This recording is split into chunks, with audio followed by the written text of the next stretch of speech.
Good evening, everybody. Welcome back to the Book of Lost Tales class. Good to see so many good people here tonight. Just looking through the list. Excellent to see so many of my favorite people gathered into one place. Welcome. And for those of you who are listening later on, who aren't able to be here live, I hope that you have been able to find the new arrangement of our episodes and our new separate podcast feed that I mentioned last time. How we're creating a separate podcast feed for the video sessions and the original one we're going to continue using for the audio files. So I hope that better enables everybody to kind of narrow in on the version, everyone who uses the podcast feed anyway, to narrow in on the version of the files that they themselves use. They're all still available, but I just wanted again to mention it to make sure that everybody is on the same page with knowing that that's happening. Nothing else as far as the links on the webpage or the iTunes U course are changing at all, but the podcast feed, the RSS feed, is the only one that's changing. Anyway, okay. So last time we talked about the limitations of the Valar and the quite remarkable way in which the Valar carry on in this book compared to the far more exalted and dignified way in which we are accustomed to seeing the Valar comport themselves in the Silmarillion. Remember some of the things we were looking at last time? Remember that moment of tragic miscommunication between Manwë and the Noldoli, right? When both of them leave with misconceptions about the other, not really either one of them, neither the Noldoli or Manwë, either one of them really sort of perceiving the real heart of the other one, but the narrator telling us about that incident from this higher point of view so that the storyteller and we, the listeners, are understanding better than the principals, at least at the time of that story, what is really going on. And that kind of narrative position, that kind of storytelling position, is something that we never get, really, in the Silmarillion. I can't think of any examples of times when we are invited as readers to sort of, in that sense, and I hope you understand the sense in which I'm using this phrase, looking down at the Valar from above, understanding and seeing more clearly than they do and understanding more than they do. We saw the foolishness of the Valar, their lack of wisdom, especially in their reactions to the darkening of Valinor, and how completely stymied they are in some of the, well, I was going to say silly, that's way too harsh, but foolish, anyway, things that they do, including the wasting of, most of the stores of light that the Valar have left to them following the destruction of the trees. We were also looking at the passions of the Valar, how subject they appear to be to their feelings. The fact that the Valar have feelings is no surprise, but the way in which they just get swept away and get drawn into unwise actions because of the extremity of their passions, this is a way that, again, from a Silmarillion point of view, we are not accustomed to looking at things. Okay, sorry. My audio appears to be having some issues here. Are you back now? Can you hear me? Okay. As I was saying, the surprising gap, the surprising separation between the Valar and their understanding of the music and their comprehension of Iluvatar's will, and the number of times in the story in which we see the Valar being essentially the recipients of the kinds of chance that we see operating so many times in other stories. That is, when something happens by chance, if chance you call it, such as the dropping of the sun, right? Or when their own foolishness, as in the case of the dropping of the sun, as we looked at last time, as when that, seems to lead to this suddenly, like, sort of bungling the whole thing, and it's all sort of embarrassing, except, wait, actually, this has a really good outcome. The way in which we see things kind of working out for them, not because of their foresight, not because they are putting into effect the will of Iluvatar, but that the will of Iluvatar is being done through them, and in some cases despite them, and through their and working through their wrong choices, they are being the recipients of these strokes of fortune and things like that. Again, that's the kind of story that we're used to reading, but that's not the kind of story we're used to reading about the Valar, right? In fact, what we get, that kind of looking down at the Valar that we do in this story, is the same kind of looking down at characters that we often get in Tolkien's world, right? We see the Valar having adventures and making mistakes and stuff like that. And they don't, in the later writings, operate on that kind of narrative level. I want to start off by looking at a few more passages here tonight. Thinking especially here at first about their wisdom and about the way that the Valar are structured. Because, having looked at the sort of the Valar kind of bumbling around quite a bit last week, they're not totally hopeless. We do see some evidence of a sort of sense among them. Here's Yavanna, right after the destruction of the trees. Now therefore they called for Yavanna, and she came and asked them what they would. And hearing, she wept and spake before them, saying, Know ye, O Valar, and ye sons and daughters of the Eldar, children of Iluvatar, first offspring of the forests of the earth, that never may these two trees bloom again, and others like them may not be brought to life for many ages of the world. Many things shall be done and come to pass, and the gods grow old, and the elves come nigh to fading, ere ye shall see the rekindling of these trees, or the magic sun relit. And the gods knew not what she meant, speaking of the magic sun, nor did for a long while after. But Tulkas, hearing, said, Why speakest thou these words, O Kemi Pelurian? For foretelling is not thy wont, and that of evil least of all.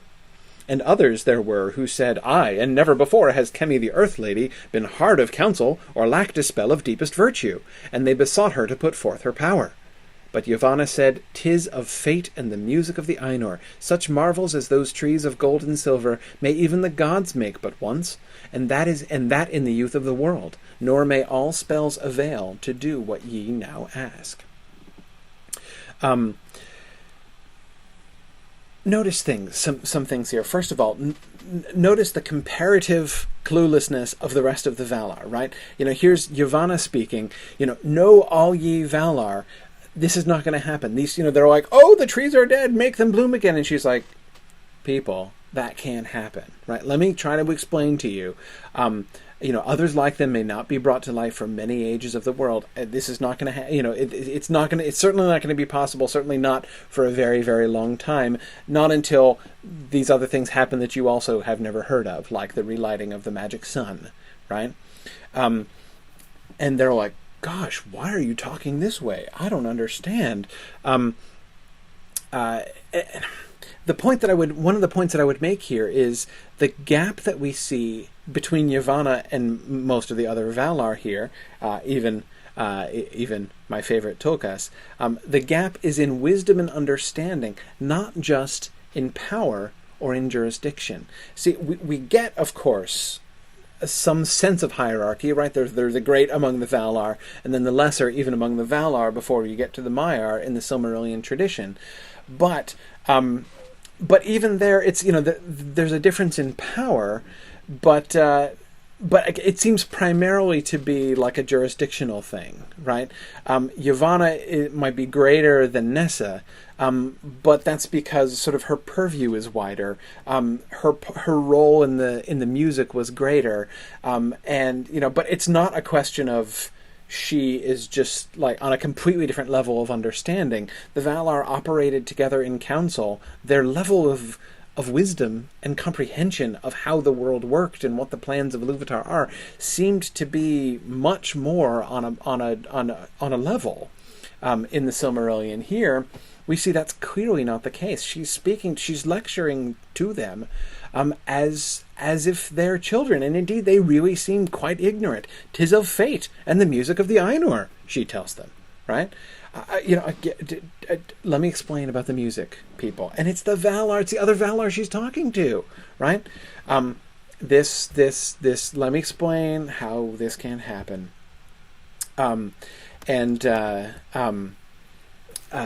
So yeah, I think that's one thing that's really striking here.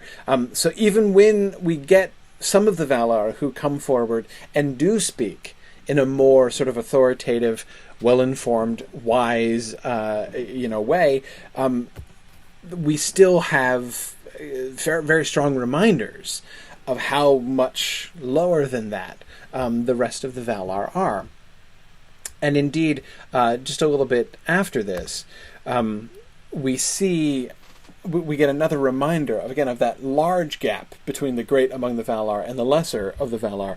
But Vana comprehended not Pelurian's mind, thinking only of her tree of gold, and she abode ill content.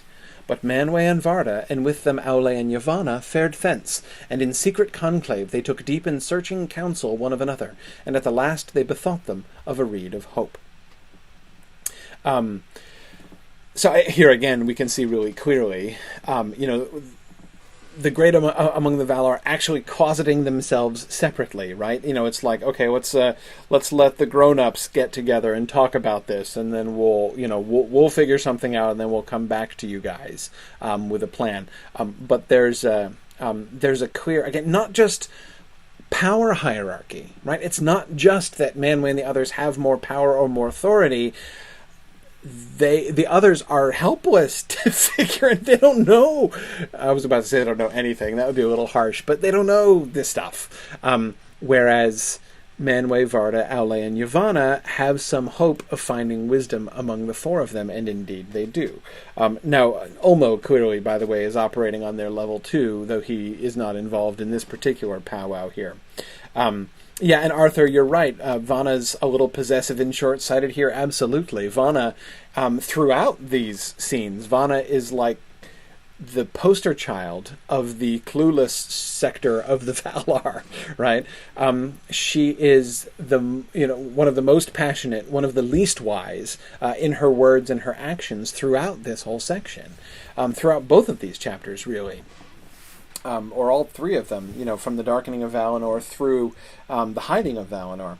And again, that's not to say that she's bad or whatever. And in fact, sometimes we see that being, her very, the very sort of, cluelessness and impulsiveness of her actions being turned to great good. Remember, it was her tears, tears shed not, with the kind of almost mysterious wisdom that with which Nienna weeps in the published Silmarillion, but rather pure, spontaneous tears of grief, for the tree that she loved, that ends up sparking, the coming to fruit of the last fruit of Laurelin. So again, that's not to say that Vanna, is bad or incompetent or whatever. But Arthur, you're right. I mean, I think that, there we can see here, again, emphasized really clearly, the quite enormous difference between the great and the less of the Valar. But notice, even among the great, they're still just kind of spitballing in there. The four of them, it's not like, come, let us consult our wisdom, and no, it's, they took deep and searching counsel one of another, and at the last they bethought them of a reed of hope. It's not like, come, let us, confirm, let us compare my understanding of the music with yours, and just ensure that the plan that we see, surely we understand how these things fit together and what is supposed to happen and how these things are supposed to go. Let us, ensure that our thinking is the same. That's not how it happens, right? It's not what is described. What's described is they're like, so do you have any ideas? I don't have any ideas. Do you have any ideas? What do you think about that? They're taking searching counsel, and at last they bethought them. And they go, oh, wait a second, no, I've got an idea, right? This has been a productive meeting of this particular focus group among the Valar, and they've come up with a plan. Again, even among the wise and great of the Valar, there is that element of, they don't really have a handle on what's going on, and they're kind of winging it. At least so I read this. Manwë comes back, And then there was a great silence, that Manwë might speak. And he said, "Behold, O my people, a time of darkness has come upon us, and yet I have it in mind that this is not without the desire of Iluvatar. For the gods had well nigh forgot the world that lies without, expectant of better days, and of men, Iluvatar's younger sons, that soon must come. Now, therefore, are the trees withered, and that so filled our... Now, therefore, are the trees withered that so filled our land with loveliness and our hearts with mirth, that wider desires came not into them. And so, behold, we must turn now our thoughts to new devices, whereby light may be shed upon both the world without and Valinor within." Okay, so Manwë does have insight here, right? He does have insight into the purposes of things and into how things are supposed to go. So we do get wisdom and some, better, Yavanna spoke of fate, that this was fated to be, and that, it couldn't just be like, let's hit the redo button on the trees, and she's like, that's not how it works, but she doesn't explain or, and does not seem on her own when speaking there and on the first slide to understand the overall purpose, right, and function of the thing. Manwë's explaining it, right? Here's the overall purpose. So, okay, so that's finally somebody is seeing the bigger picture. Somebody is speaking kind of like we might expect Silmarillion Manwë to speak, right, of the purposes of Iluvatar and all of this. And yet, they need to be told this. Again, notice the point. What is the insight? What is the message? The message is that the Valar have screwed up. How have they screwed up? Through self-absorption, right? The problem is that the trees were so lovely, it so filled their land with loveliness, and so filled their hearts with mirth, that wider desires came not into them. They became so obsessed. They, in fact, had something which could almost be called an idolatrous desire, love for the trees, such that they lost sight of their purpose. They lost sight of the wider desire that Iluvatar would have for them. They were neglecting the rest of the world for the sake of Valinor. And it seems, Manwë seems to suggest, that had the trees continued, this neglect by the Valar might have also continued. That in fact, this has been fated to occur. Iluvatar has planned for the destruction of the trees because the destruction of the trees was needful in order to stir the Valar from their complacency, from their self-absorption, and to remind them of the world outside, that now they must turn their thoughts to new devices whereby light may be shed upon the world without and Valinor within. Right? In that lack, right, in that with that neglect on their part has necessitated, in Iluvatar's plan, the destruction of the trees. Now, this pattern is a perfectly sort of normal one, a perfectly canonical one. This is indeed one of the explanation, or that is, this is indeed the explanation of some kinds of evil and suffering that is given in the Bible. It's a traditional Christian idea that one of the reasons that God permits evil to happen and suffering to happen is in order to draw people's attention. To sort of shake when people get caught up in something which is not what they're supposed to be doing, and God will let bad things happen to them to sort of shake them out of that. This is a traditional Christian idea. It's very kind of normal. There's nothing shocking about the application of that by Manwë, except that this is the Valar we're talking about, right? That the Valar need that's the kind of relationship they have with Iluvatar. Right. In other words, we see again that they are related to Iluvatar, much more like elves and men are related to Iluvatar, as far as their levels of understanding, and even in this sense, sort of the nature of their relationship, certainly than the kind of relationship that is suggested between the Valar and Iluvatar in the Silmarillion. Again, thinking about when we were talking about the nature of evil last time, and I was talking about that, sort of where the divide lies. That there is there's a huge gap in comprehension, right, between God and people, but sort of the hierarchy of that understanding. The elves understand much more than humans, and the Valar understand much more than elves, and then there's a Iluvatar removed from all of them. In the Silmarillion, there's this sense that although Iluvatar is, certainly understands more than any of the individual Valar, they are more on Iluvatar's side of the fence than they are on the elves and men. It's not Valar, elves, and men all grouped together over here, with this huge gulf between them and the comprehension of the mind of Iluvatar. The Valar seem to get kind of bumped to the other side of that chasm to some extent. I'm speaking about this in really crude terms, but I hope you're able to track with what I'm saying there. Whereas in the Book of Lost Tales, it's clearly the three of them together, humans, elves, and Valar, on the same side of that. Okay. Arthur asks, how can directly created beings become navel-gazers? The same way all created beings can become navel-gazers.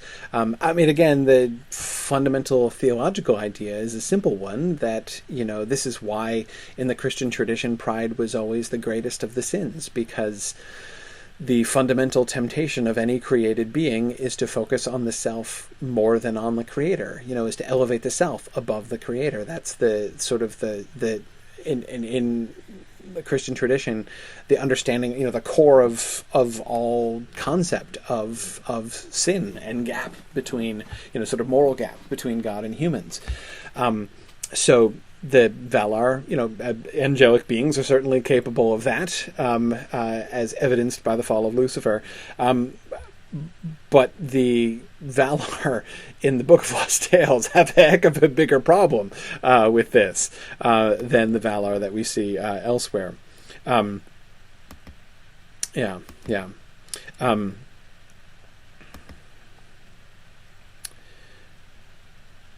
Yana says, in many cases it seems each Valar only has a certain part of the knowledge from the music in this version. They don't seem to have shared the knowledge as much as they did in the later mythology.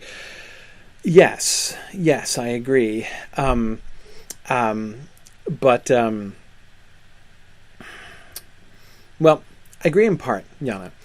What I don't agree with necessarily is, I think that the element of each one has a piece of the music is one of the primary things that to me seems to be missing in this. That's one of the things which fundamentally divides the Valar from the incarnates. That is, the elves and men. Is that the elves and the men, their understanding of the mind of Iluvatar and of the whole process of the history of the world and of fate is all fundamentally secondhand, at best secondhand, right? That is, they have no direct comprehension of that. Of course, how can they, right? The Valar do. Now, not complete comprehension, right? Each one understands only that part, understands of, on his or her own, the part of the mind of Iluvatar from which he or she derives. However, they all are, in that sense, in the same boat. There's differences among them. Some understand more, some understand less. Some parts were larger and some parts were smaller, but their own wisdom on their own grounds is very great. That is, their own understanding of the mind of Iluvatar and of the fate of the world is direct in that sense, and direct in first hand in that sense. And the process of sort of decision-making and achieving the course of wisdom as a collective for the Valar is a matter of them comparing, the pieces of the music that they have first-hand knowledge of. But that's exactly what I don't see in the Book of Lost Tales. In the Book of Lost Tales, Vana does not speak like somebody who only has an understanding of one element of the mind of Iluvatar. She speaks like a mortal. she speaks like somebody who has no insight, no direct insight into this, and does not understand at all how it works. And she seems to be related to Iluvatar in almost exactly the same way that the elves and men do. I see very little distinction, very little difference at all between. For instance, so many times in these passages we've been looking at, the Valar and elves are all being, and the Eldar are being all lumped together, right? They're speaking to them all at once, and I mean, I don't see the gap between Manwë, Varda, Yavanna, Aule, and Ulmo, and Vana, Nessa, Lorien, and the rest of them seems to be greater than the gap between Vana, Nessa, Lorien, and the rest of the Valar and the Eldar, frankly. I don't see much evidence that, Vana and Lorien understand much better and are very much wiser than the Eldar are. Though it's hard to say because the Eldar play such a comparatively small role in these stories compared to the Valar. But anyway, that's to me, I think, the thing that I find most striking about the depiction of the Valar here, that we don't see them in that way as like the sort of the pooling this collective understanding of the music, but rather as generally acting clueless about it, almost in some of them almost entirely clueless of it. Now, Ulmo, of course, is in a sort of a different position. Ulmo alone came not to the trees, but went down to the beach of Eldamar, and there he stood gazing into the gloom far out to sea. And he called often with his most mighty voice, as though he would draw back those truants to the bosom of the gods, and whiles he played deep longing music on his magic conches, do you think? I'm never even sure how to pronounce the plural of this. Sorry. And to him alone, lest it be Varda, Lady of the Stars, was the going of the gnomes a greater grief than even the ruin of the trees. So, see what we have here already. We have Ulmo standing aside from the rest of the Valar, not just because he happens to sort of think differently and feel differently from them, but he's seeing things in a completely different framework, right? He's understanding things sort of functioning fundamentally differently. I feel confident in saying he's really seeing the big picture here. At least a bigger picture than the rest of them are seeing. While the rest of them, are still sort of tearing their hair out about the trees, he's saying, okay, that's bad, but actually what's happening with the gnomes is a bigger deal, globally speaking. As far as the plan of Iluvatar is concerned, the gnomes matter more than the trees. Sarah King refuses to accept that anything is more important than the trees. I totally understand, Sarah. Vanna's with you, man. Absolutely. But Ulmo seems to think differently. But now notice how Tolkien now goes out of his way to emphasize this isn't just because Ulmo, is not bothered by the kinslaying. He's like, well, okay, kinslaying, whatever, that's not so great. But anyway, because he emphasizes, aforetime had Ulmo loved the Solo-Simpi very dearly. Yet when he heard of their slaughter by the gnomes, he grieved indeed, but anger hardened not his heart. For Ulmo was foreknowing more than all the gods, even than great Manwë, and perchance he saw many of the things that should spring from that flight, and the dread pains of the unhappy Noldoli in the world, and the anguish wherewith they would expiate the blood of Copas, and he would that it need not be. He's not only more wise, or rather, he is his greater wisdom manifests itself in greater pity, right? He is able, even in the moment of the gnomes' great crime, right? When they are, when public opinion on the gnomes is at its lowest ebb, when they have just committed the most grievous sin they're ever going to commit, he nevertheless can pity them because he has a wider view of things, right? Because he is looking at a bigger picture, and he knows what's going to happen with them. He knows the dread pains of the unhappy Noldoli in the world. He can see them and pity them for what what is going to happen to them, but also, as it implies earlier on, the going of the gnomes was a greater grief than even the ruin of the trees. The parallel there suggests, right, two things have fallen in Valinor, the trees and the gnomes, right? And that the gnomes fall, yes, they're guilty for what they did. Yes, they're what they did was criminal and bad, and that action is to be condemned. And yet, the fact that they have fallen to that is itself more tragic, and he has pity for what has become of them in committing these crimes, even though he grieves for the victims of their crime. And yeah, Nancy, Olmo is the only one who has this much compassion. And again, I think it's not for him. It's clearly not in his case. Again, notice how his own feelings. Olmo does have passions, like the other Valar have passions, but his passions aren't in charge of him, right? Vana, especially in these passages, is being pretty much dominated by her feelings and often not thinking very clearly through what she is doing and suggesting. Olmo does have these strong feelings, but they are subject to his understanding. I think Yana is suggesting almost seems to be the Vala that changes the least over time. I think I agree with that, Yana. I have to think about it a little more carefully, but I agree. Book of Lost Tales Olmo sounds more like Silmarillion Olmo, really, than any of the other Valar. That seems to me a fair thing to say, I think. Yeah. Andrew says no wonder Ulmo kept apart from the rest of them. The whole Ulmo dwelt alone thing sounds more and more understandable when you hear the wacky hijinks that the Valar get up to in the Book of Lost Tales. Okay. Manwë.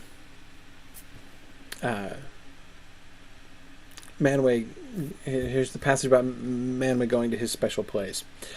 Now it is said, quoth Lindome, that whereas certain of the gods of their divine being might, and they wished, fare with a great suddenness of speed through Vilna and the lower airs, yet might none even of the Valar, not Melko himself, nor any other save Manwë and Varda and their folk, alone, avail to pass beyond. For this was the word of Iluvatar when he sped them to the world at their desire, that they should dwell for ever within the world if once they entered it, nor should leave it, until its great end came, being woven about it in the threads of its fate, and becoming part thereof.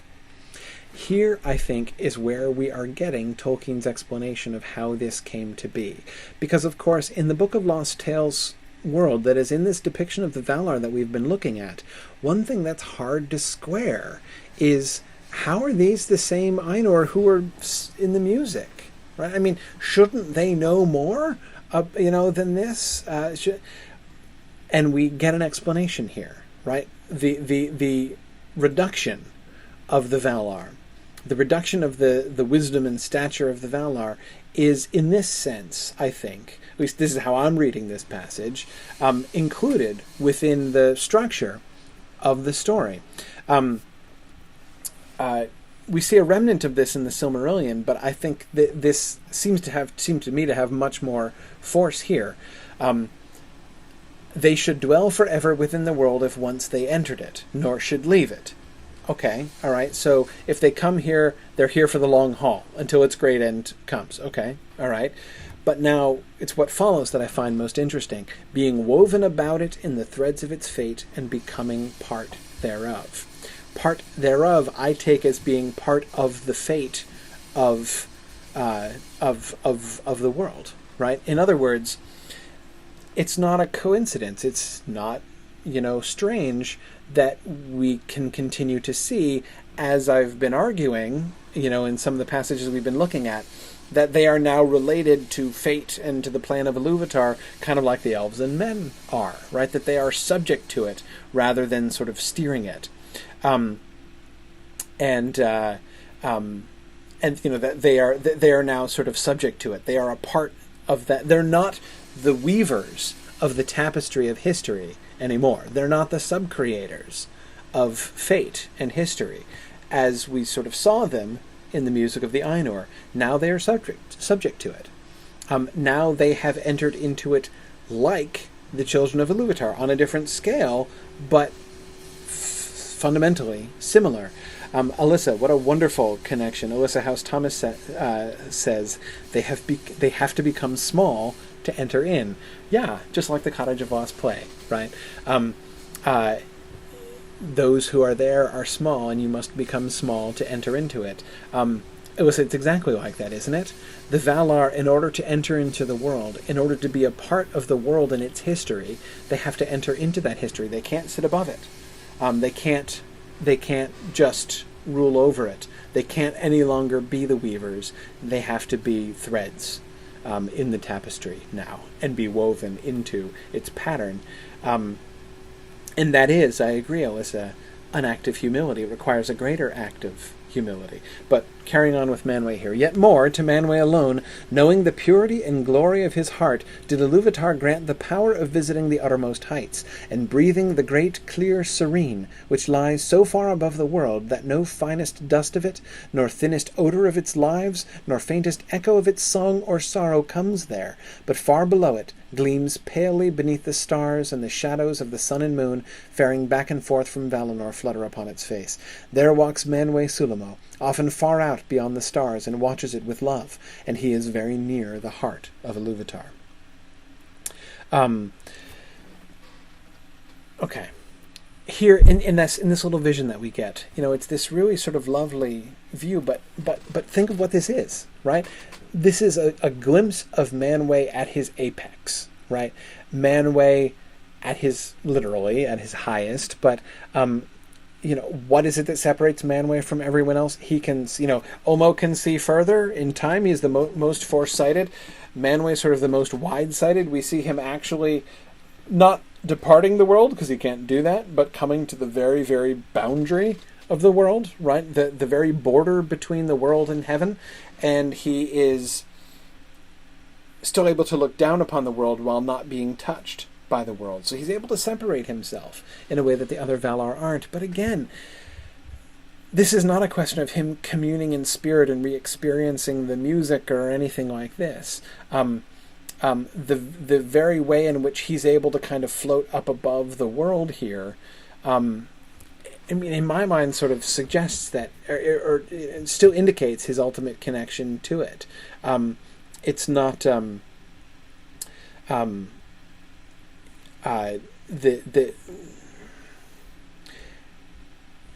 he doesn't have any more access to the, we're not being shown here him getting any deeper access to Iluvatar and to the music or to fate. If anything, his access to this liminal space, this between world space, is like a reminder, right? It's like he can see from a distance that place where Iluvatar and the other Ainur are, and where he once was, and where the music happened, but he's not there, right?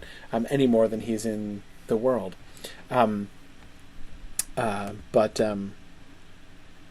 Yeah.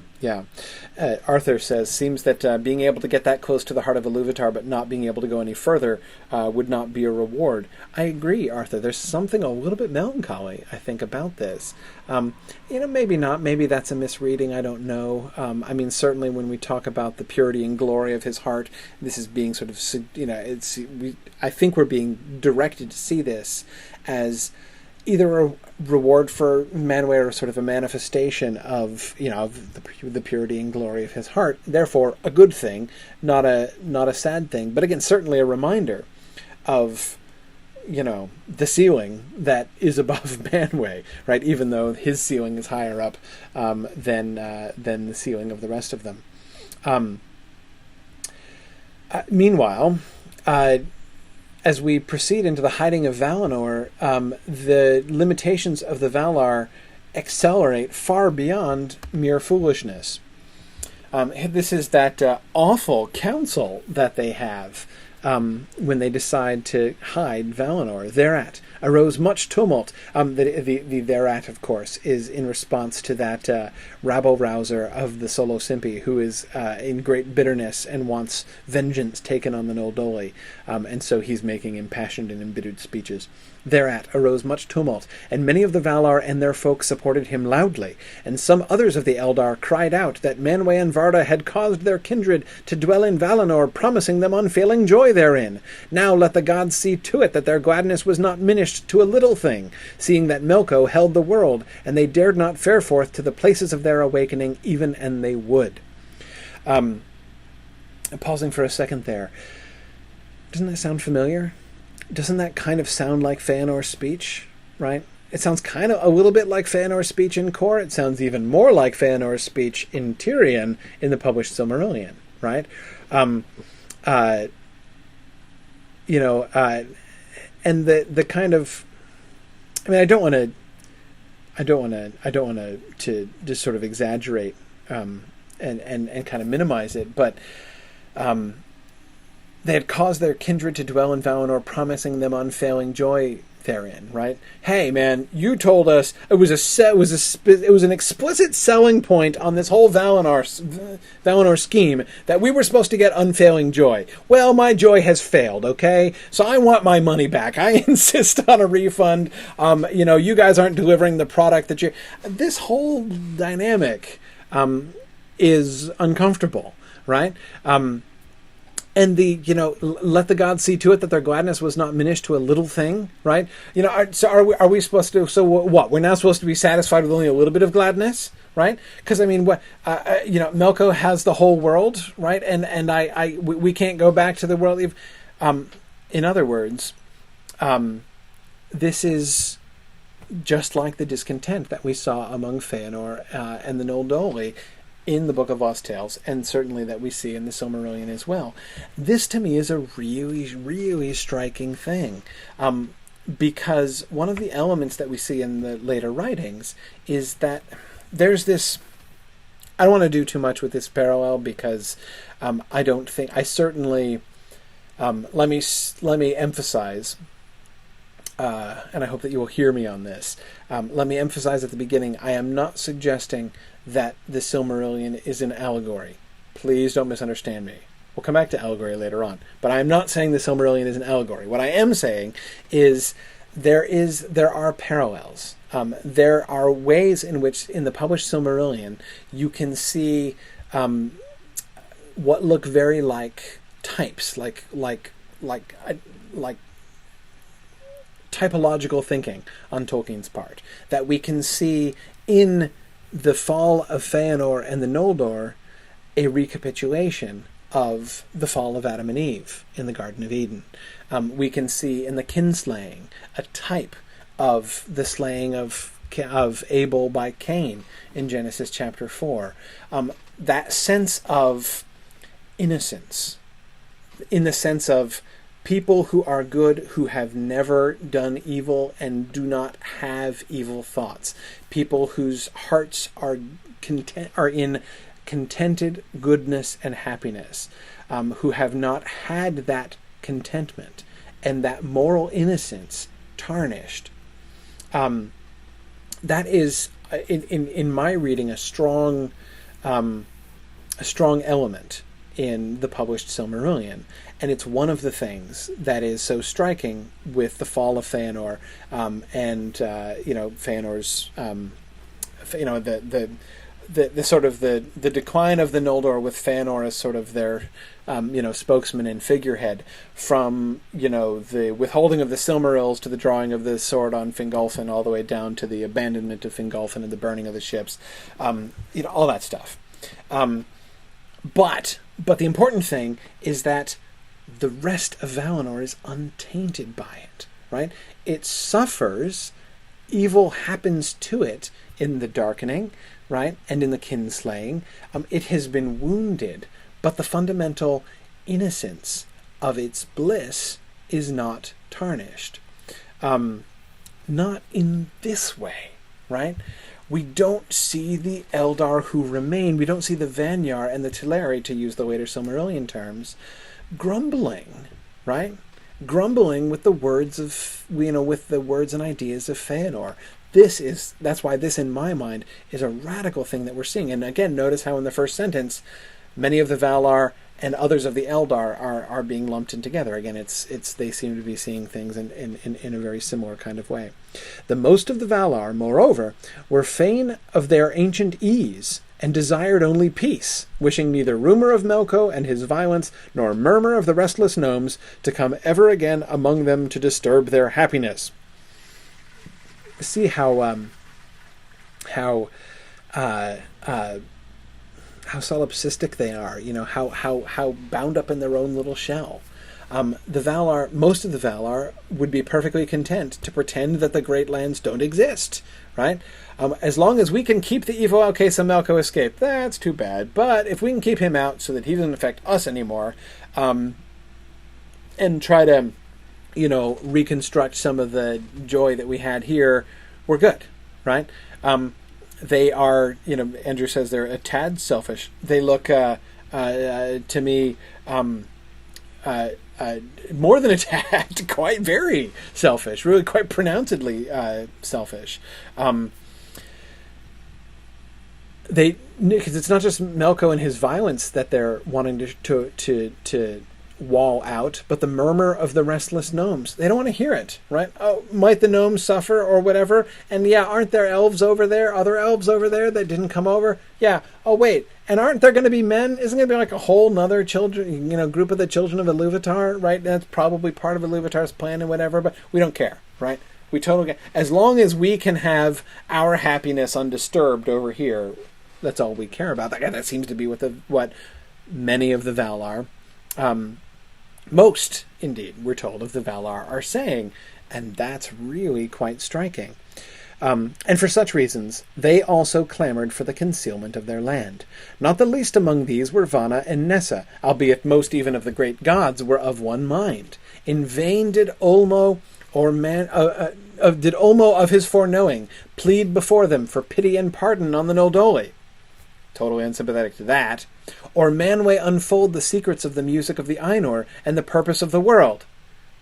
Wait, so in vain did Manwë tell them, like, by the way, I've got insight into the secrets of the purpose of the world. Anyone interested in, Iluvatar's plan for how the world is supposed to go? I've got some ideas on that. No? Okay. All right.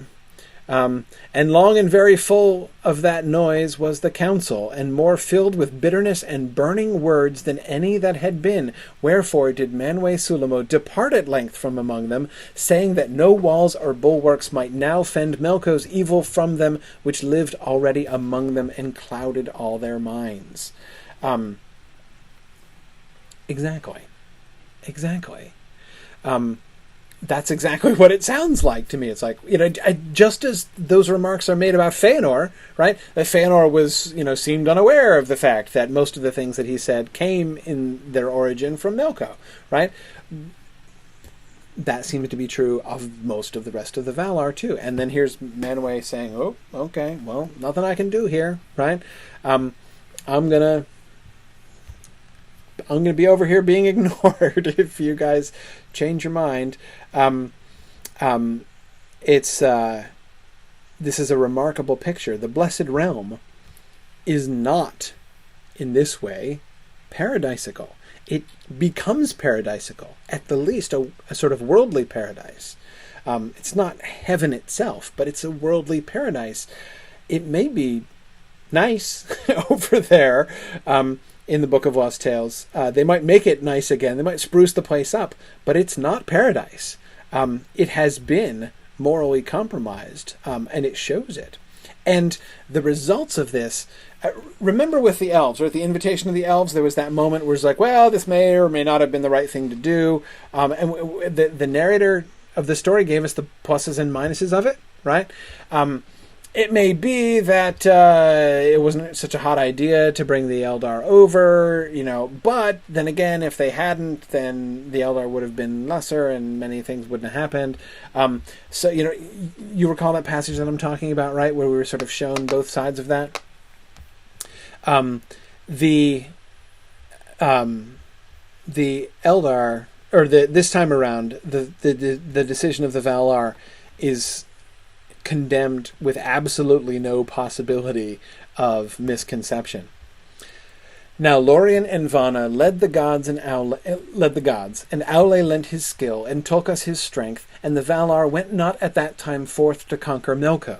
And the greatest ruth was that to them thereafter, and yet is, for the great glory of the Valar, by reason of that error, came not to its fullness in many ages of the earth, and still doth the world await it. So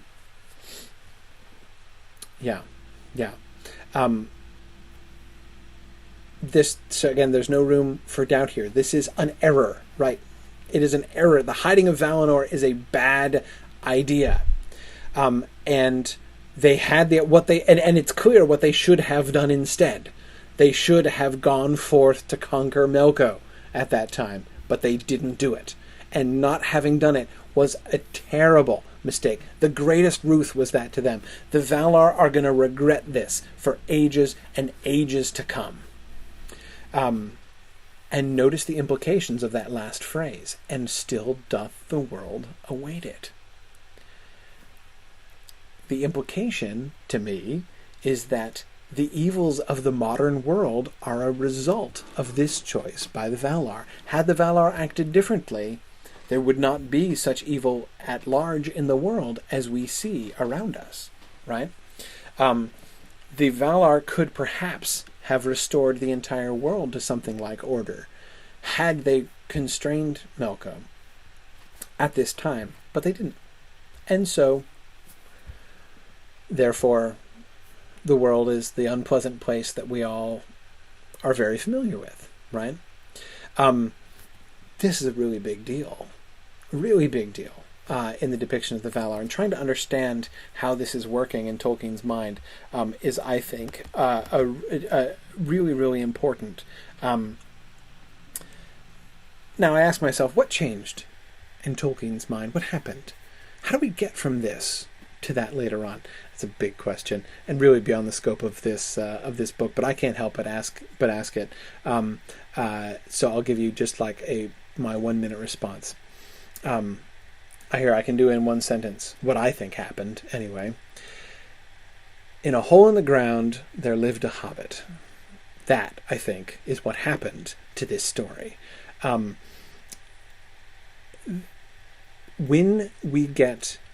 Bilbo Baggins comes on the scene, and Bilbo's story and the sequel that was going to come from it, when that grows out, when in fact the mythology shifts from being the story of these times which now become the Elder Days, eventually become the Elder Days, and the story shifts not just to a later period looking back on these times, and therefore further removed from the blow by blow, from the intimacy of the narrative that we get here in the Book of Lost Tales, but also when the whole when we get through the Hobbit narrators, through Bilbo and Frodo and the others, we get a new perspective, we get a new vantage point on the whole story.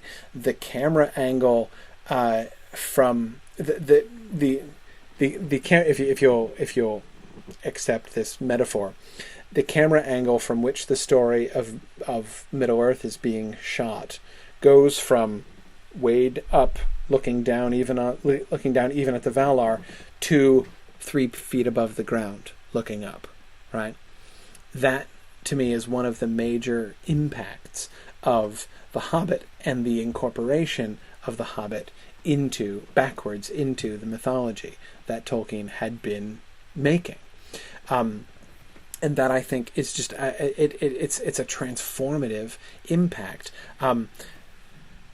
We, therefore, as readers of the story, are now, post-Hobbit, post-Lord of the Rings, a layer further removed from everybody. Now we don't see the Valar and the elves and the men all sort of lumped in together into one category, in a sense, a crude category. Not that there are no distinctions or anything, but again, I trust from the previous discussion you see what I mean by that. Now we're getting things told from the point of view of the least and those who know least, right?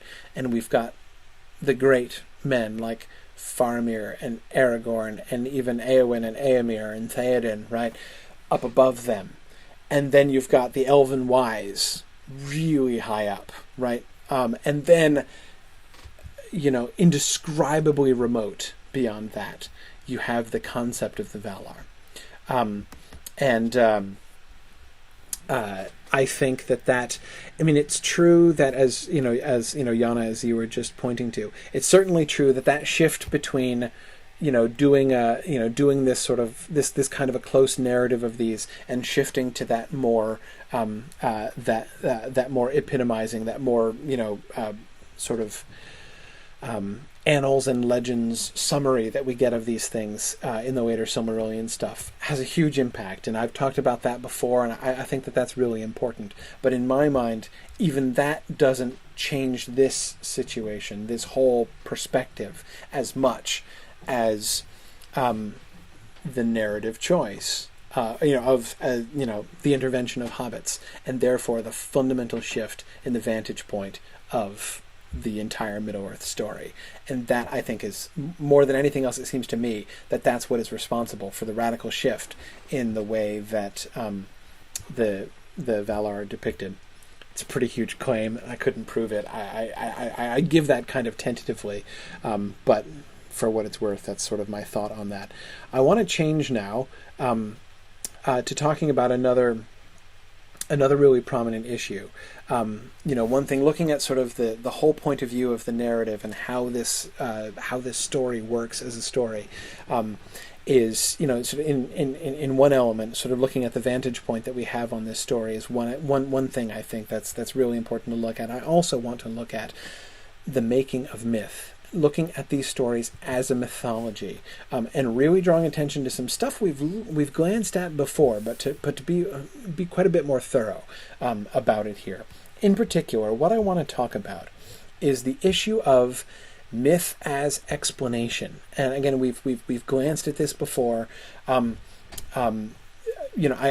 assume most of you are familiar with what Tolkien says about myth and on fairy stories, the way he talks about myth. And he talks about myth in a much deeper sense. Myth is a mode of storytelling. Myth is a way to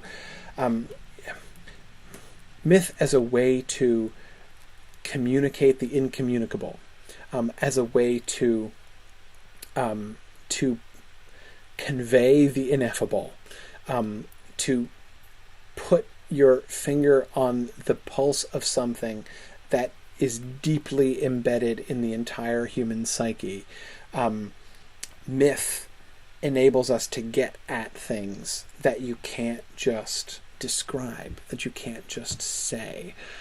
You can convey things much more viscerally, much more powerfully. There are some things, Tolkien believed this, C.S. Lewis believed this. There are some things that you can convey through myth and mythology that you just can't convey in a normal, that you couldn't convey in a novel, and that you certainly can't convey in expository prose. That's the sort of later, more mature concept of myth. But of course, the form of myth that most people are familiar with is the concept of myth as explanation, right? Like it's, how did this come to be? How did the zebra get his stripes? Well, let's modern people talk about it as if what happens is, let's invent a story that explains that, right? Since we don't know, let us try to supply our ignorance with fiction, right? I get kind of annoyed by the way that people talk. It seems such an unexamined way to think about mythology. And by the way, what seems to me primarily unexamined in it is chronological snobbery. That's Tolkien's phrase. And that is the modern presupposition that everybody who lived before us, especially the people who lived a long time before us, must obviously be very much stupider and less sophisticated than we are. And that tendency that almost, no, not almost, that all modern people have. Tendency, mind. Not everybody is flagrantly guilty of it, but all modern people have at least the tendency to look down on the ideas and thought processes of people who come before.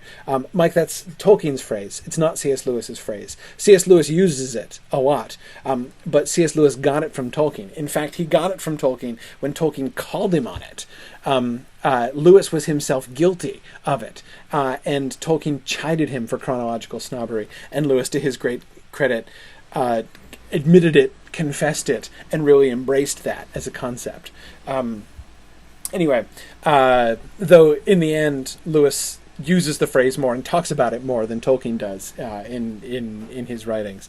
But anyhow, so okay, so chronological snobbery. So we tend again. So we tend to we look at the mythological stories of ancient peoples and say, well, okay, so here they have this story for that sort of explains a particular phenomenon, like Thor and thunder and lightning, for instance.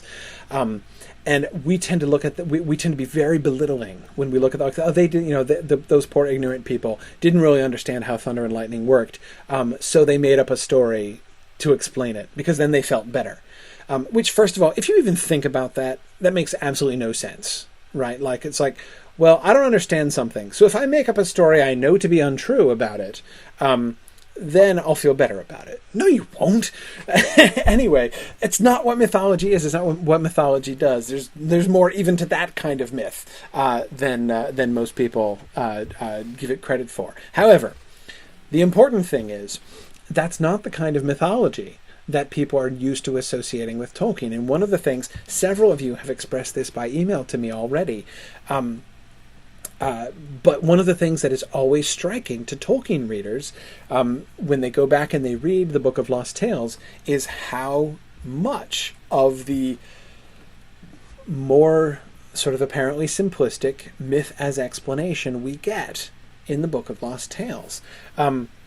Look, for instance, at Manwë's reaction to the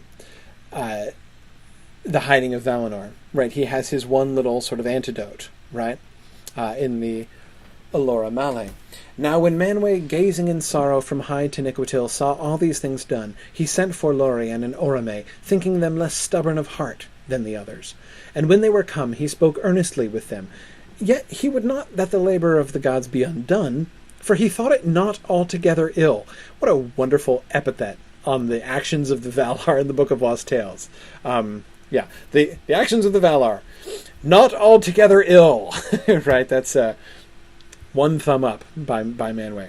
But he prevailed on those twain to do his bidding in certain matters. And in this manner did they so, for Lorien wove a way of delicate magic, and it fared by winding roads most secret, from the eastern lands, and all the great wildernesses of the world, even to the walls of Kor, and it ran past the cottage of the children of the earth, and thence down the lane of whispering elms, until it reached the sea. Now there's more of this, of course, and this is the Allura Male, the Path of Dreams, that is alluded to back in the Cottage of Lost Play, and the explanation of how the children come in their dreams to the Cottage of Play. Right, you remember all that stuff from there. But of course, it is also explained that this is what the rainbow is, right? That at times people can see. So in fact, the Allura Male works as a myth of explanation on two levels, right? On the one hand, that's what that phenomenon that we see, which is as always a striking phenomenon, right? When you see a rainbow. And this is the explanation of where the rainbow comes from. But it's also, and within Tolkien's mythology even more importantly, an explanation of the link between humans and fairy. With the hiding of Valinor, we seem to have fairy, capital F, the realm of the fairies, removed almost infinitely, right? Almost inseparably from the great lands where humans live.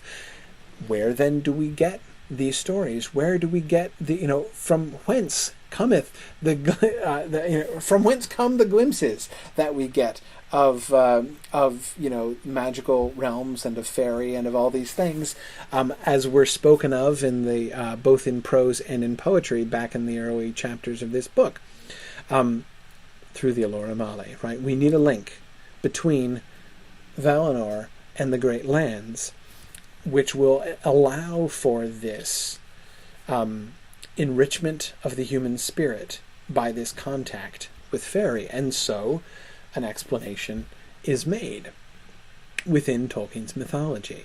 So again, this move of using myth as explanation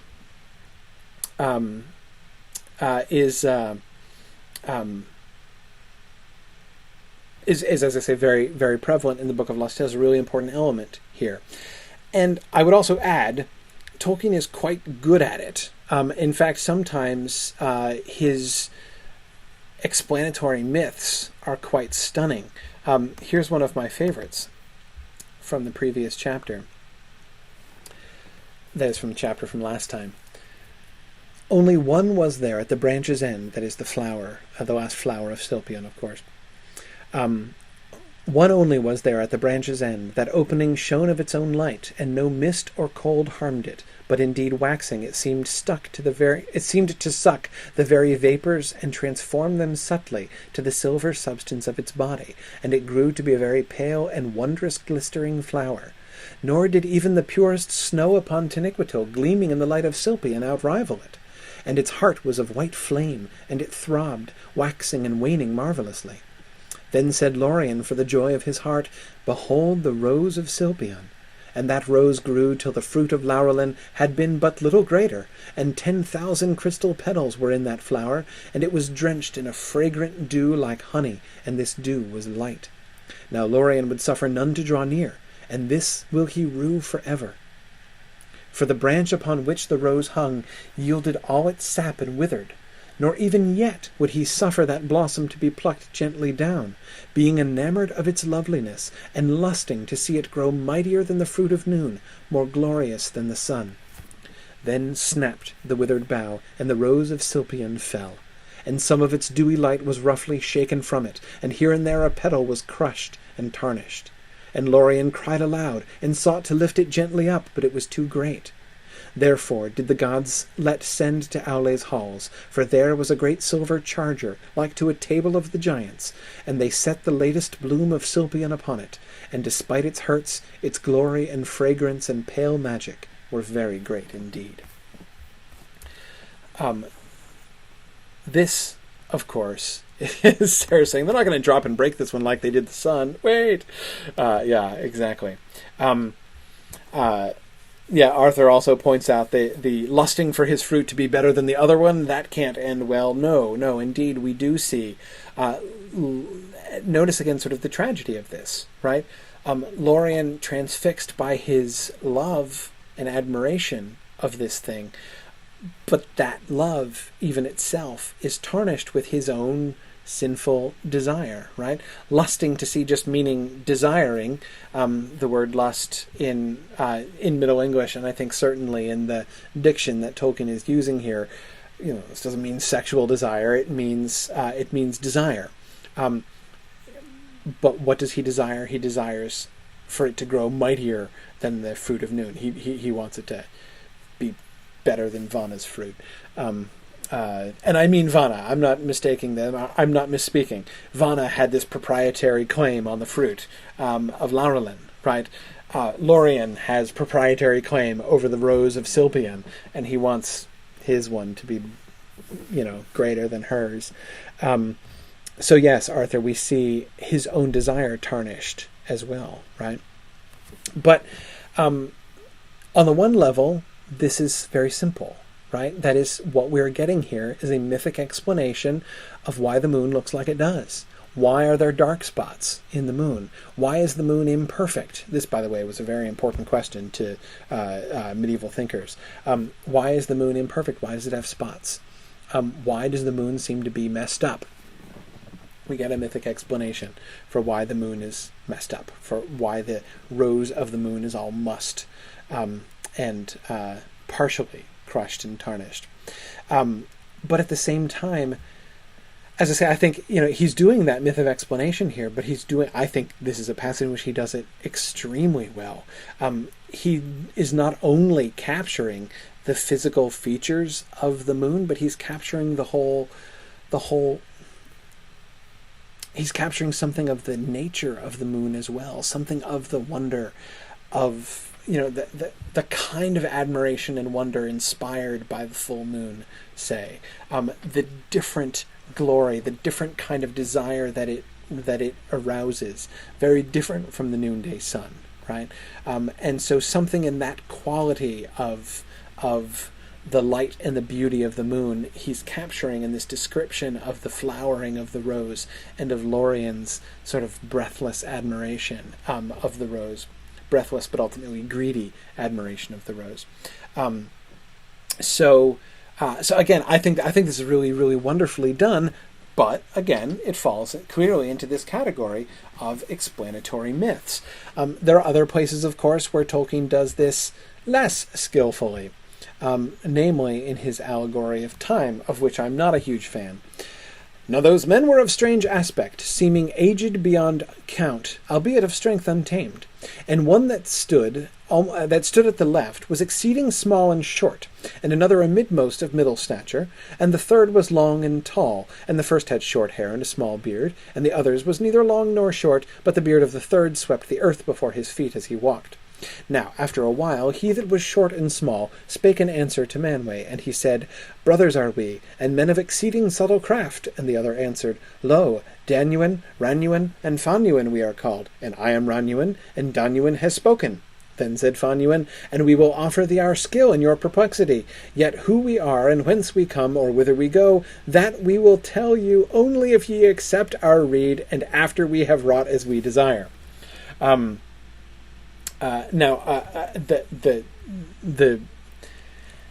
Any canny reader of fairy tales, and especially of Arthurian myth, is like waving their hands and don't agree, whatever you do, never say, when somebody says, I will ask you a favor, but I won't tell you what it is until you say yes. Don't say yes. That never ends well. Anyway, apart from the fact that they certainly sound at the end like they're playing them for suckers, this is an allegory. There's no question. This is an actual legitimate personification allegory by Tolkien. Tolkien says in many places that he doesn't like allegory that much, but he does it. He uses it. But I will say I don't think he does it most of the time. I don't think he does it very well. He clearly doesn't like thinking in allegorical. At least I think it's pretty clear he doesn't like thinking in allegorical modes. Not only because he says that he doesn't, but I think the evidence of his own allegory shows that he doesn't. This is a really awkward allegory. It's plainly allegorical. The fact that we have, their varying heights and their varying length of beards correlating with the length of duration of time that they signify.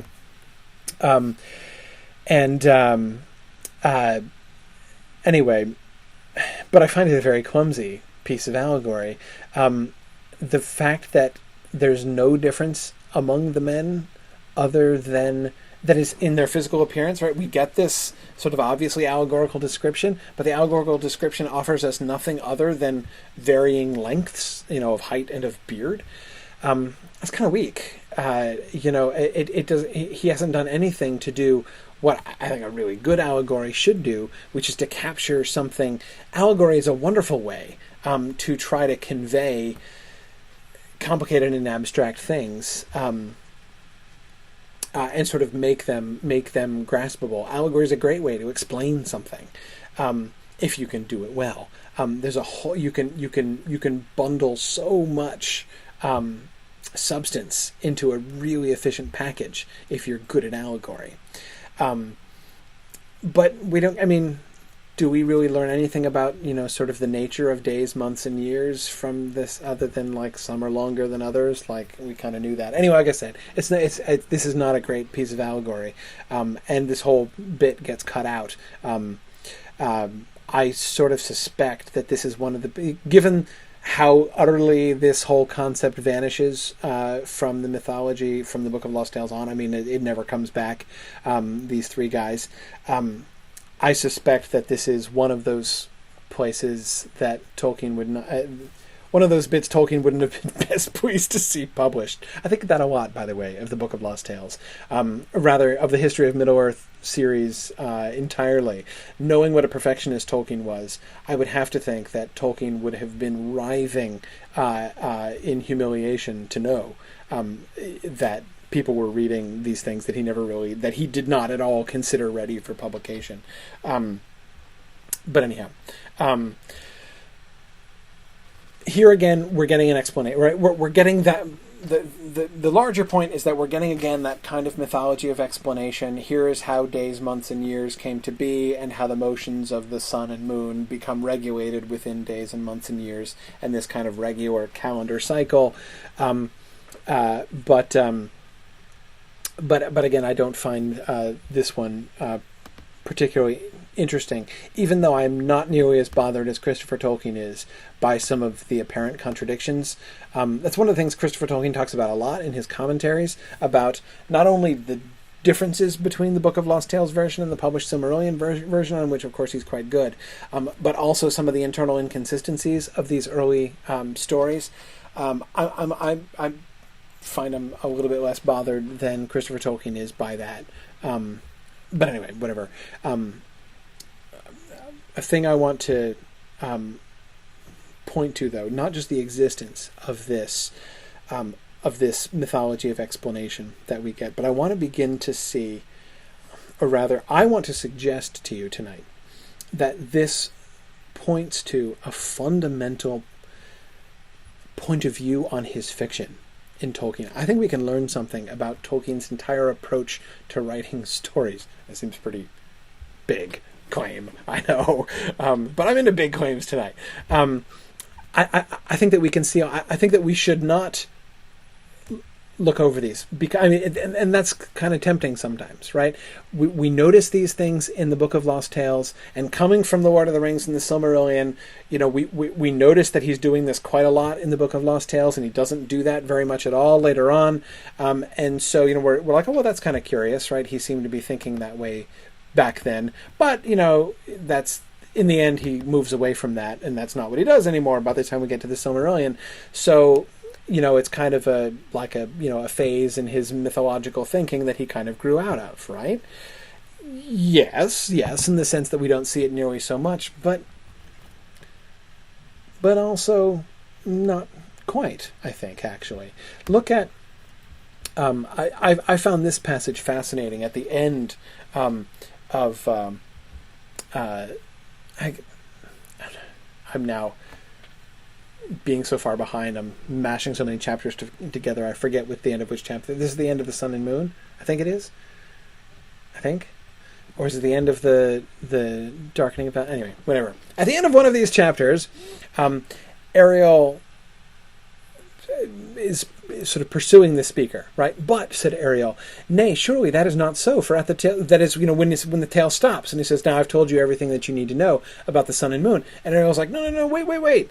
But, nay, that surely is not so, for at the tale's beginning, methought you promised us words concerning the present courses of the sun and moon, and their rising in the east. And I, for one, by leave of the others here present, am not minded to release you of your word. Then quoth Lindo, laughing, nay, I remember not the promise, and did I make it then it was rash indeed, for the things you ask are nowise easy to relate, and many matters concerning the deeds in those days in Valinor are hidden from all save only the Valar. Now, however, I am fain rather to listen, and thou, Vaire, perchance will take up the burden of the tale. Now, it is an interesting fact, as Christopher Tolkien points out, that, in fact, Ariel is wrong about this. There are not words at the beginning of the tale. There is no promise made that Lindo will speak of the present courses of the sun and moon and of their rising in the east. Now, again, I don't see this as simply a contradiction to be explained or explained away, right? Rather, how I see this is... This seems to reflect an impulse that has grown in Tolkien's mind. This tale has grown in the telling, right? when he wrote the beginning of the story, Tolkien didn't say this, right? He doesn't when he sat down to write the story. And remember, we're in the part of the Book of Lost Tales where it's a single draft, right? You know, there's some places where there's some drafting or some outlines, but most of this is one draft stuff. It's not been rewritten and done over in fair copy as like the Cottage of Lost play was back at the beginning. In other words, when we're getting these stories now in these later portions of the book, we're getting more what we're reading here is Tolkien's more spontaneous sort of composition process, right? So when he sits down to write the beginning of the tale, The Sun and Moon, he does not say, oh yeah, and I've got to explain the present courses of the sun and moon and their rising in the east, right? But when he gets to the end of it, he feels it necessary to go there. In fact, to have Ariel insist that you promised, which suggests to me that had he revised this story as is, he'd have added that bit back at the beginning about Lindo promising words concerning the present courses of the sun and moon and their rising in the east. I suspect he wasn't going to leave it with this contradiction and Ariel making stuff up, right? So, therefore, to me, the question is, why does this come in? Or rather, to say the same thing a different way, what does it suggest about the trajectory of Tolkien's thought in this story, that by the time he gets to the end of this, he feels the urgent need to bring in the present courses of the sun and moon and their rising in the east? And my answer to that question, what seems to me suggested, especially by the business about their rising in the east, is that Tolkien seems to be, I take this passage as evidence of a certain amount of uneasiness with the myth as it currently stands. That is, we're just making myths, right? We're telling stories. This is fiction, right? This is fantasy. What's more, this is a secondary world we're building, right? So the sun rises in the west, right? That's what clearly happens in the story of the sun and moon. The sun rises in the west. So, any problems with that? Any necessary reason why the sun shouldn't rise in the west? Only one that I can think of. The sun doesn't rise in the west. Not in our world, anyway.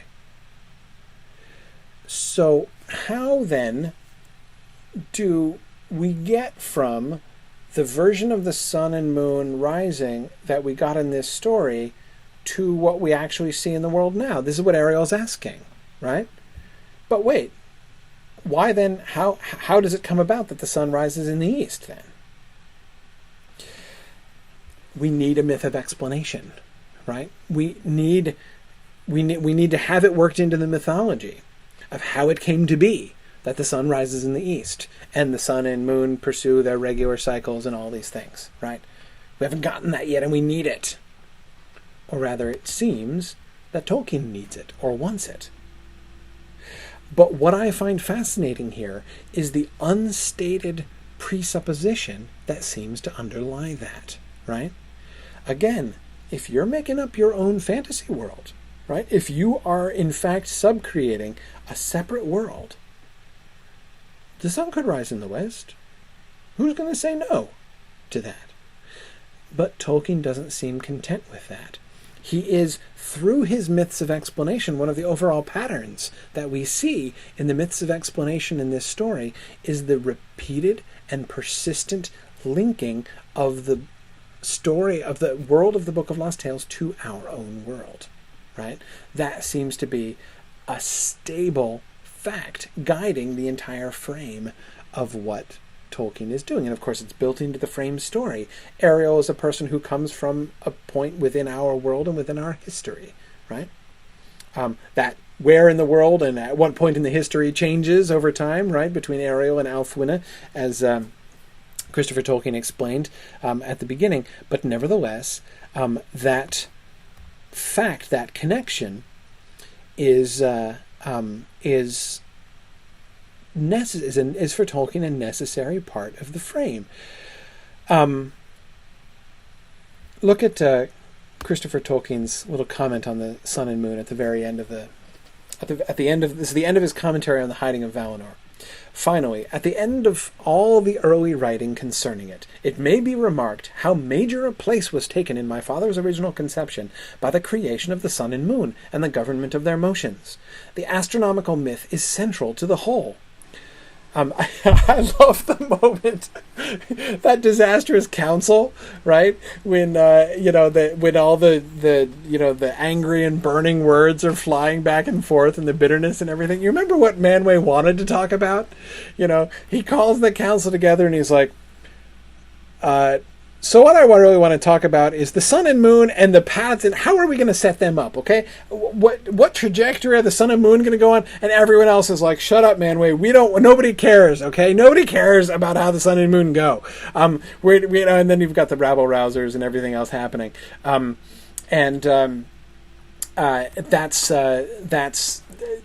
I find that moment almost funny in that way. But again, Christopher's right. It's really a very central concept to this early mythology. It says, afterwards, it was steadily diminished until in the end, perhaps, it would have disappeared altogether. So why was it going to die out? Why was the fate, was the myth of the sun and moon gonna get dropped? Is it a part of his moving away from this? I mean, again, we see how this sort of myth of explanation is very, very much less present in the later Silmarillion. Are we going to move away from that entire impulse? Is this impulse which is leading to Ariel's outcry of like, but wait a second, explain why the sun rises in the east? Is it because that impulse is going that we are going to diminish the myth of the sun and moon? Well, let's look at this. I'm going to jump forward. I'm going to cheat, and I'm going to read you a passage from Volume 10 of the History of Middle-earth. This is from Morgoth's Ring. This is something that Tolkien wrote. Christopher Tolkien dates it 1958 or later, so we're talking about well after the publication of The Lord of the Rings.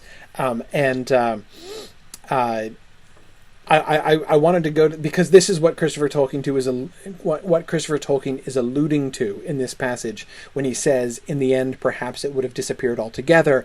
That's just kind of the sort of a vague and cryptic remark on Christopher Tolkien's part as it appears in the Book of Lost Tales.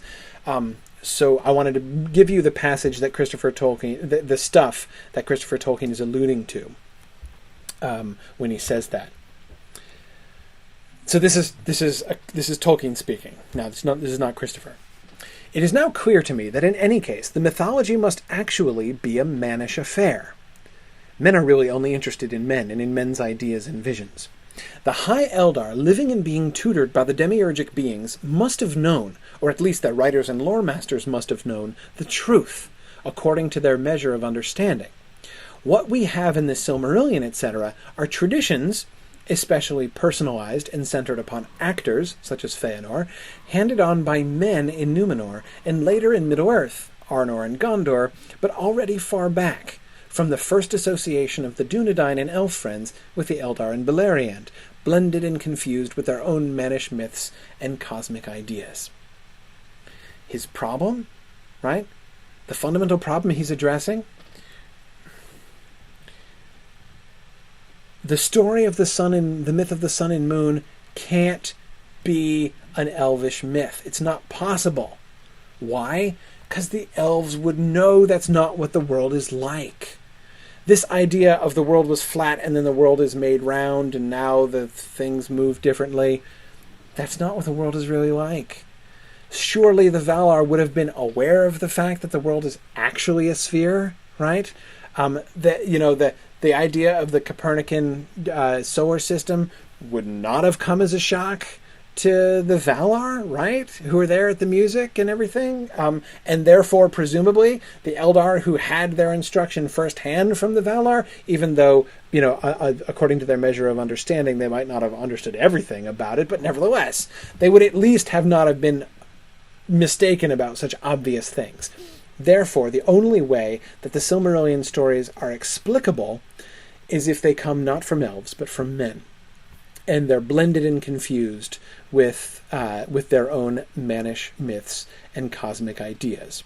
Sarah, yes, this means that Tolkien is saying here in 1958 or later that the Silmarillion is not an elvish document at all, or at least not completely, Sarah. Yes, that's exactly what he's saying. It is now clear to me that the mythology must actually be a mannish affair. That's what he means by that.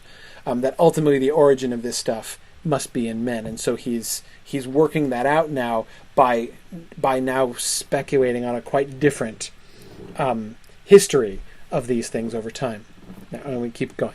At that point, in reconsideration of the early cosmogonic parts, and we're talking about the music of the Ainur and the myth of the sun and moon, at that point, that is, back then when I wrote that, that is, back in my foolish youth when I was doing the Book of Lost Tales, I was inclined to adhere to the flat earth and the astronomically absurd business of the making of the sun and moon. Note how dismissive Tolkien is of these myths we've just been reading. But you can make up stories of that kind when you live among people who have the same general background of imagination, when the sun really rises in the east and goes down in the west, etc. When, however, no matter how little most people know or think about astronomy, it is the general belief that we live upon a spherical island in space, you cannot do this anymore.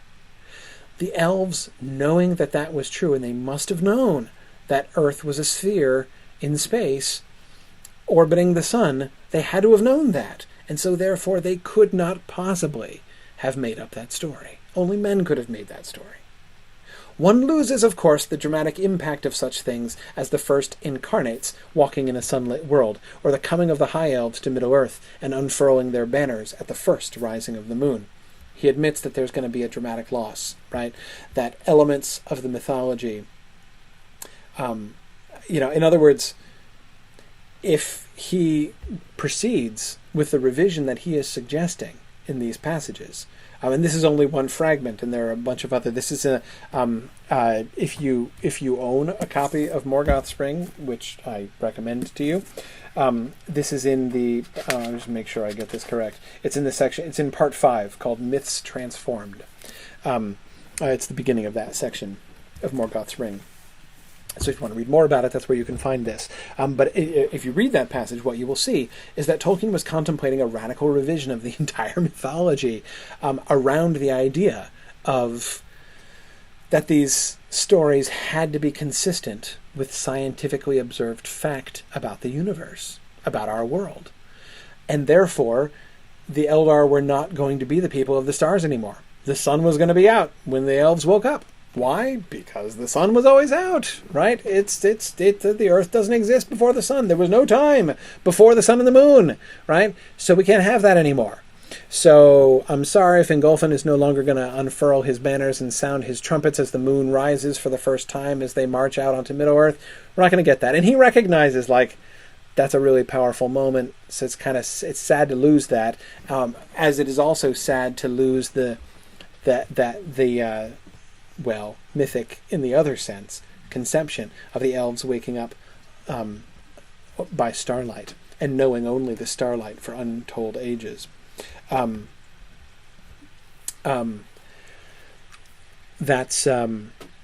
that's what he was preparing to do and working on doing. It looks like basically this idea of making it of conceptualizing the myths as a mannish affair seems to be like a halfway point in his mind. Right?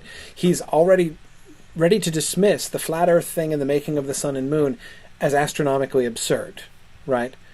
But he could live with them. He could keep them in other words, if he shifted the entire mythology to be man-centered. Because only the men are ignorant enough to justify the astronomically absurd business of the making of the sun and moon, right? So if he does it that way, but anyway, one way or the other, it's going to have to be a really major shift in his whole conception of the Silmarillion and of his mythology. But do you see the point? Why? What's the motivation for this shift? Why is he doing this? Because Middle-earth is not a fantasy world. It's our world. He's not, in fact, free to make up his own rules. He is constraining himself by what is here. He remains bound to the idea that this mythology is a mythology of our world. That hasn't gone away. That thing, that impulse which led to all of these myths of explanation back in the Book of Lost Tales hasn't gone. It's still, he's not doing those kinds of myths anymore. That's not how his mythology is working anymore exactly. At least not nearly so often. It still occasionally happens, but not near so often anymore in the published Silmarillion and later.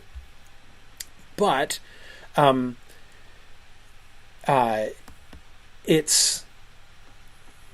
but nevertheless, the overall frame which led to those in the first place is still there. It hasn't gone away. He still sees his Middle-earth is never really a secondary world. Richard Rowland asks, was there ever a point where he decided Middle-earth was going to be its own sub-creation and not a mythology for our world? Or was it never a hard line that he drew, just a gradual shift over time? I don't think he ever made it. I don't think that ever happens. I don't think it ever goes away. Middle-earth, in Tolkien's mind, is never a secondary world. It's never a fundamentally different world. Just a set of stories to explain, in a sense, in a different sense, in a sort of a deeper sense, our own world. It's bound to, it's tied to our world. This is the mythology for England thing from the famous letter to Milton Waldman, which Christopher Tolkien was talking about back in the introduction.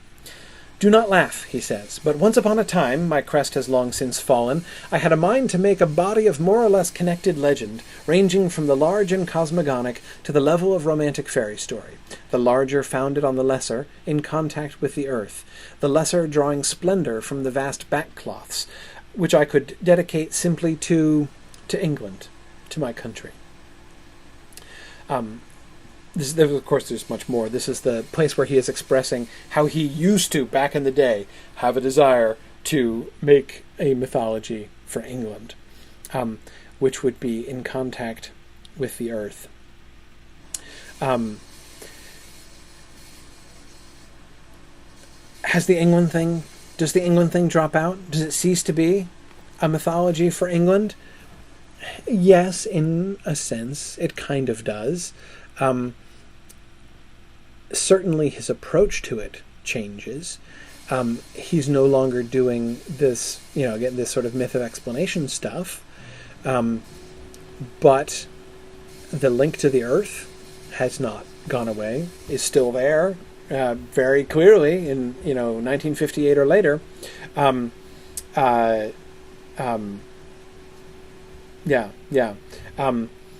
Exactly. Yeah, sorry. I can tell that Richard is struggling with this. Richard says, I am not questioning everything I thought I knew. I know. Well, I think about this. I find it kind of mind-blowing too. Now, on the one hand, we know this, right? I mean, it might seem like this is really obvious. I mean, everybody knows that the fictional framework of The Lord of the Rings is not that it's a separate world, but that it's the prehistory of our world, right? This is known, right? This is not a revelation. No, but I think that we sometimes don't really think through what that means, especially as regards mythology, as regards the Silmarillion and what exactly he's doing there. We still think of Middle-earth, even knowing that it's supposed to be the prehistory of our world.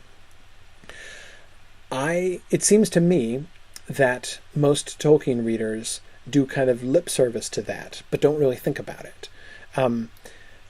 That's the sort of fictional tag on it, right? This sort of framework is loosely applied to it, but really, we all know this is a secondary world, right? I think it's important to recognize Tolkien did not seem to think that way.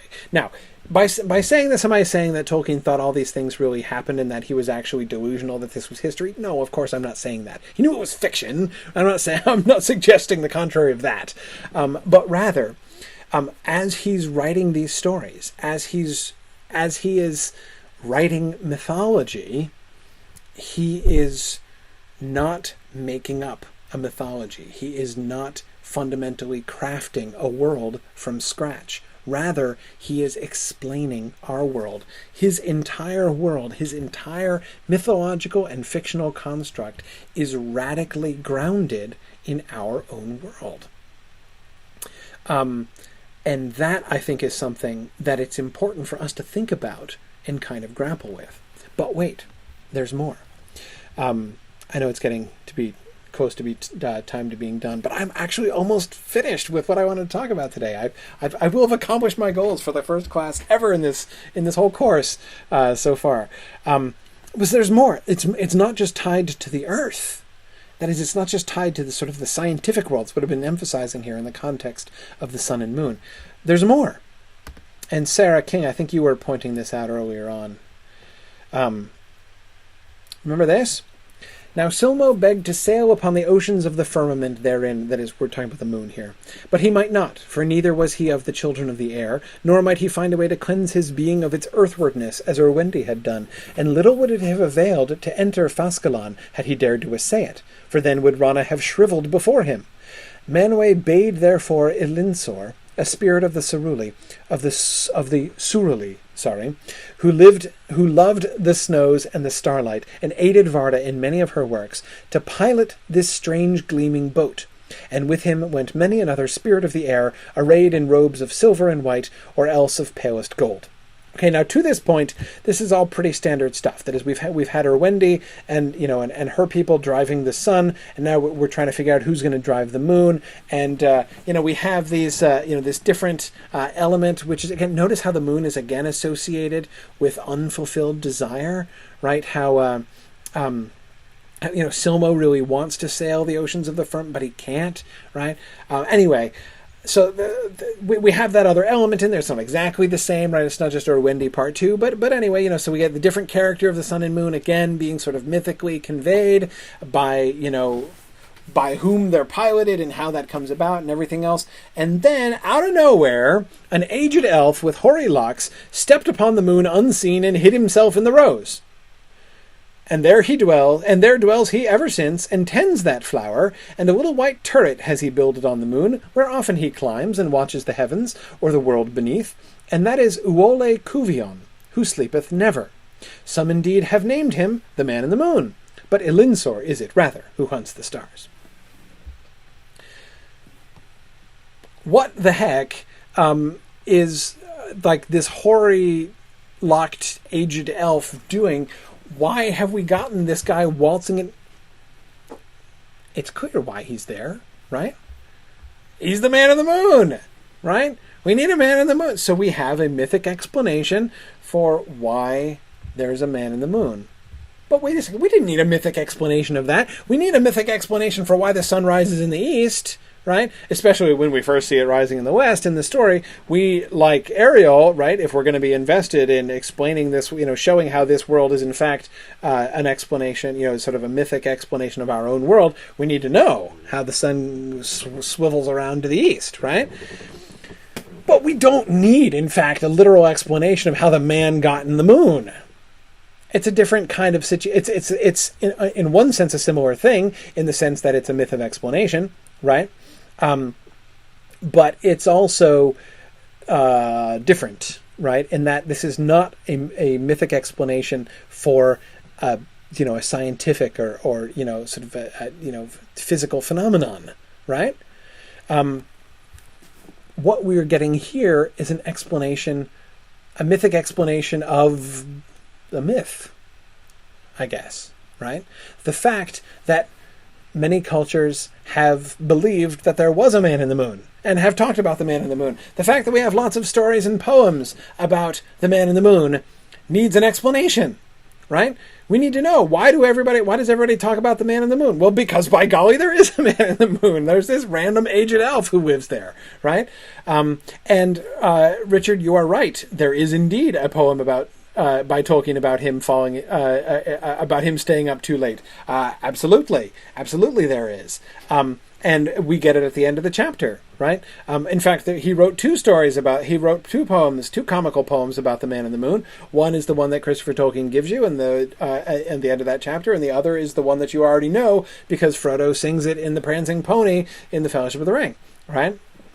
We've got the Man in the Moon stayed up too late, and the Man in the Moon came down too soon. But... And we can see the reference, Richard, to the Man in the Moon coming down too soon. With the business with the tower, right? A little white turret was builded on the moon where he often climbs and watches the heavens. We see the Man in the Moon up in that tower at the beginning of that poem of the Man in the Moon came down too soon, right? So it's even connected with Tolkien's own imaginations of this. Though this one, I think, would have come before the Man in the Moon poem. I think he wrote the Man in the Moon poem after. Anyway, whatever. The point is, this stuff is around, right? That is, the larger point that I'm trying to make here is this impulse on Tolkien's part to, in the mythic history of Middle-earth, these stories, these stories that he is himself the maker of, the fact that those stories demonstrate again and again this impulse to be linked, to be connected to the earth, to be explaining our world, extends not only to the physical world, but to our stories and legends. Okay? The idea of the Man in the Moon also has to be explained. Notice that this comes up at many points in the Book of Lost Tales. You remember, this is why we get... when we're talking about the people of some of the Valar, we get these familiar names coming up, like brownies and sylphs, for instance. Oh yeah, I've heard stories about sylphs, right? Those spirits of the air. Yeah, they're the people of Manwë, right? Explanation. Even why, we have talked some about the differences in nomenclature, how in the Book of Lost Tales, how the creatures which Tolkien, in his later writings, in The Lord of the Rings and the Silmarillion, will call elves and the Valar, he calls fairies and gods in the Book of Lost Tales. We've talked a little bit about that shift in nomenclature, but we haven't truly stopped to think about the significance of that. And I want to think of that here in this context of the myth of explanation. Why does he call the Valar gods here? He ceases to do it later on. Very rarely does he refer to the Valar as gods. Occasionally, but very rarely in the Silmarillion. But here that's what they're called. Why? Because we are linking... these stories are mythic explanations of the myths of people later on, right? Does Manwë look kind of like Jupiter and Zeus? No.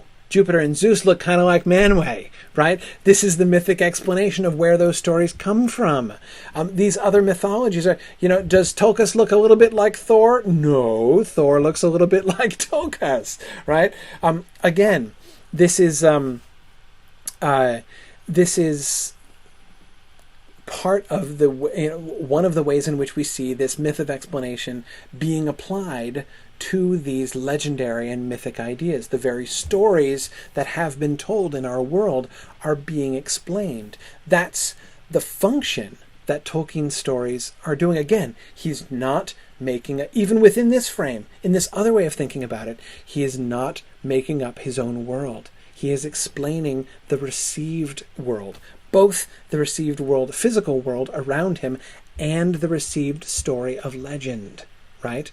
He is not inventing his own creatures. He is merely giving a connected series of stories that fits together and explains what we get in fragmentary glimpses in other traditional stories. Why do we get stories about brownies? Why do we get stories about sylphs? Why do we get stories about little diminutive winged elves? Why do we have, elves that can hide in blue, fairies that can hide in bluebells in the 19th century? Because they've diminished. his story, the mythology, it's one of the primary things it seems destined to do, if he had completed it, is explain how fairies came to be so very small now. They didn't used to be. Even in the Middle Ages they were bigger, right? You know, back when Alfwine lived and Ariel. But now they're small. No, Nancy says, is Earendel a myth of explanation too? Heck yeah. In fact, that's one of the places that I was thinking of, Nancy. I'm glad you mentioned that. It's one of the ones that survives, right? We do get we get the Evening Star, right? Who is Earendel, right? That is one of the few of these kinds of myths of explanation that sticks, right? But anyhow, back to this other thing.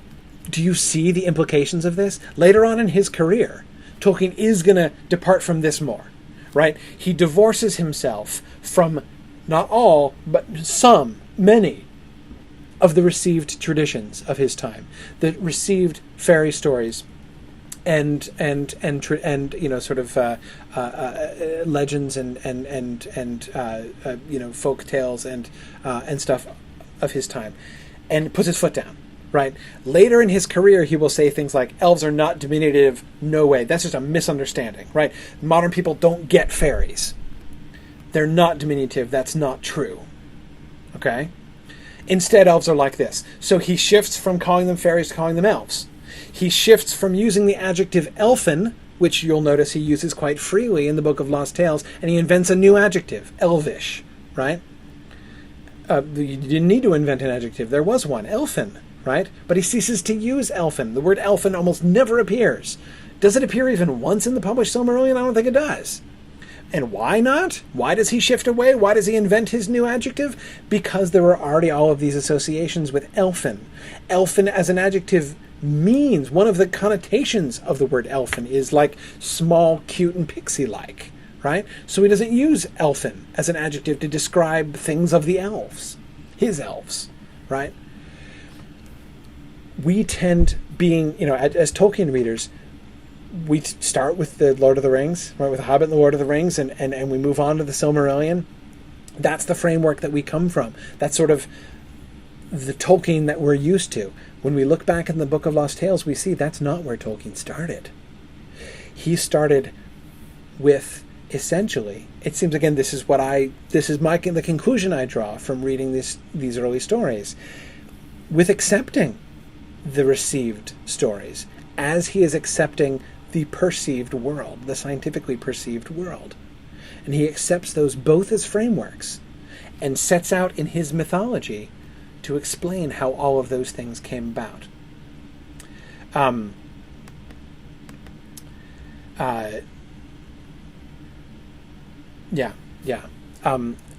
That, I think, is pretty remarkable. And I think that Christopher Tolkien even is resistant. I think back to that passage when Christopher Tolkien was talking about the apparent diminutiveness of the residents of the Cottage of Lost Play. Alyssa, the passage you were referring to earlier, right? And that, when Christopher in his commentary was like, it may look like he's suggesting that elves are diminutive, but he's totally not, right? It's not that I don't buy what Christopher Tolkien is saying there. I do. Yes, it's about getting smaller. It's a statement about humility and everything. It's not that he's necessarily picturing them as tiny little pixie-like things or saying that that's what elves really are. But it is also very clear to me that Christopher Tolkien is very much downplaying the fact that Tolkien was very comfortable with small pixie-like elfin creatures in his early writings. His early poetry is full of little pixie elves. Princess Me and Errantry and Goblin Feet, 3 early poems that he wrote, very early on in his career. Errantry, not even nearly so early as the others that I was just mentioning, Princess Me and Goblin Feet. Princess Me is in the Adventures of, was published in the Adventures of Tom Bombadil. You can read it there in the Tolkien Reader or the Tales from the Perilous Realm.